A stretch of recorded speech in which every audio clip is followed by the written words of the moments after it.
So అల్లో guys తెలుసు కదండి, మీ చింటు మాలలు కొత్తపేట ఒక బ్యాడ్ విషయం చెప్పబోతున్నాను.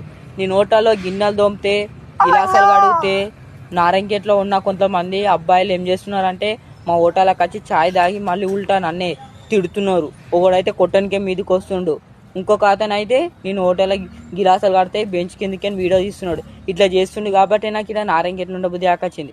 ఇంకొకటి ఏంటంటే నేను ఐఫోన్ కొనుక్కోవాలనుకుంటున్నా, ఈఎంఐ కట్టాలి కాబట్టి ఇక్కడ పని చేస్తున్నా. నీ పని చేసేటోని కాదు, పల్లెటూళ్ళలో పనులు దొరికాయి, అందుకని ఇక్కడ ఎంత కష్టం అయినా సరే అని చెప్పి ఈయనే హోటల్లో పని చేసుకుంటూ ఈయనే ఉంటున్నా. నేను అనుకుంటే ఎప్పుడు వెళ్ళిపోయేటోని, ఇట్లా మీరు గుద్దల్దాం చేస్తున్నారు. ఒకడైతే సీరియస్ ఇట్లా తిట్టినా నేను. మన కోపం ఉన్నప్పుడు ఏం చేస్తాం మనకే తెలియదు. ఎందుకు బ్రో వీడియో తీసినా అంటే గుద్ద వాలుస్తుంది ఆరని ఆయన ఉల్టా మళ్ళీ నాకే అంటుంది తెలుసా. ఎందుకంటే వాళ్ళ సొంత విలేజ్ ఇది, వాళ్ళ లోకల్ వాళ్ళం కాబట్టి వాళ్ళకి ఏమనలేం. అందుకే మనం బతకడానికి వచ్చినా కాబట్టి సైలెంట్గా ఖామోష్గా ఉండాలి. నేను అందుకని అట్లుంటున్నా. కానీ చాలా మంది ఇట్లని చేసి